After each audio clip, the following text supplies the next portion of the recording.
So, is your car the future of the power grid?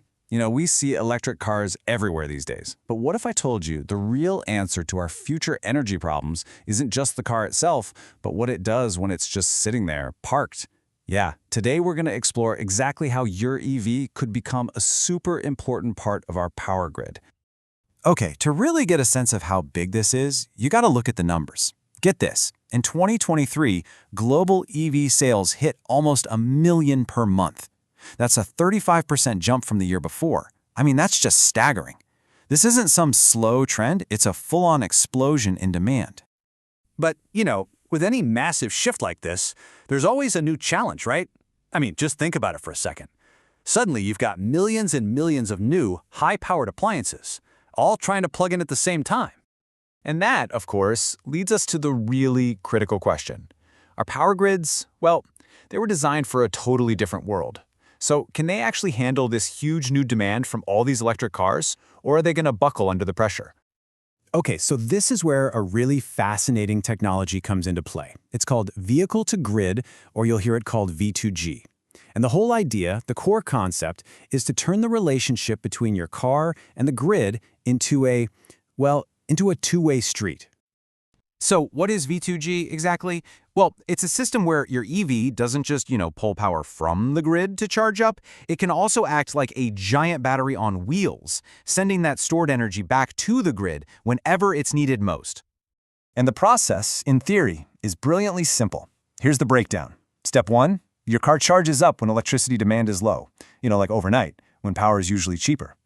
Then, step 2, during peak hours, let's say a scorching hot summer afternoon when everyone's air conditioning is cranked up, your car can actually send some of that stored power back to help stabilize the grid.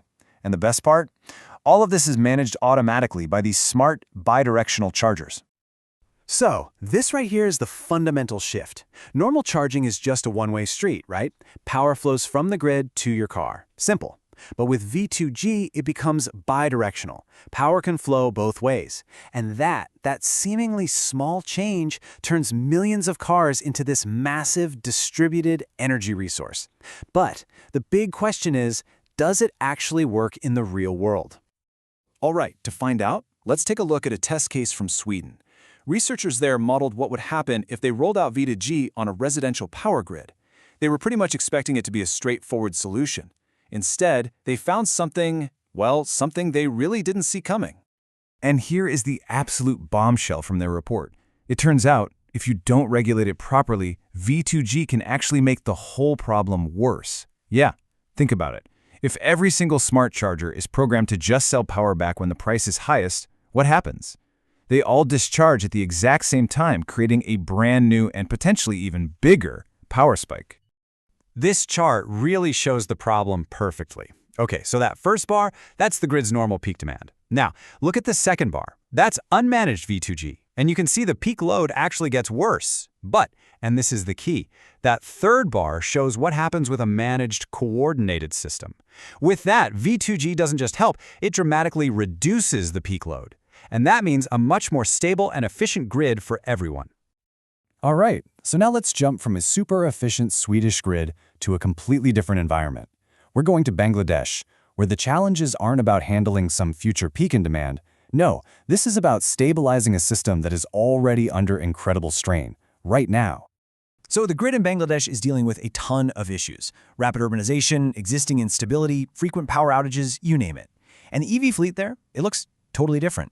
It's dominated by over 2 million electric auto rickshaws, and they're all consuming a huge amount of energy every single day, usually in a really uncoordinated way that just puts even more stress on the grid. And this contrast really highlights the different things V2G can do. In a place like Sweden, with a stable system, the goal is optimization, making a good thing even better. But in a strained system like Bangladesh, the goal is just stabilization. It's about basic resilience, literally just trying to keep the lights on. So it's the exact same technology, but it's being used to solve fundamentally different problems.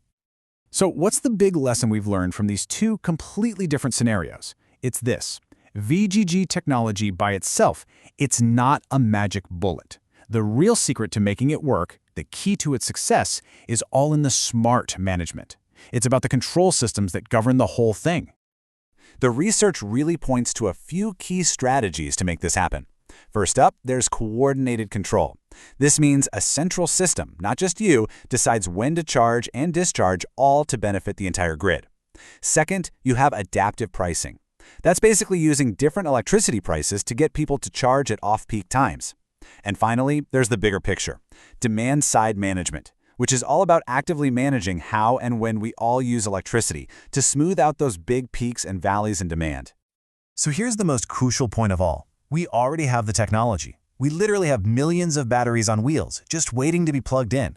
The real challenge and the real solution is the strategy. It's about the rules, the pricing, and the coordination that can turn all this potential into a reliable, grid-strengthening reality. When you really think about it, the future of energy isn't just about building a different kind of car. It's about developing a whole new way of thinking about energy itself, seeing it as this dynamic, interconnected system where we're all active participants.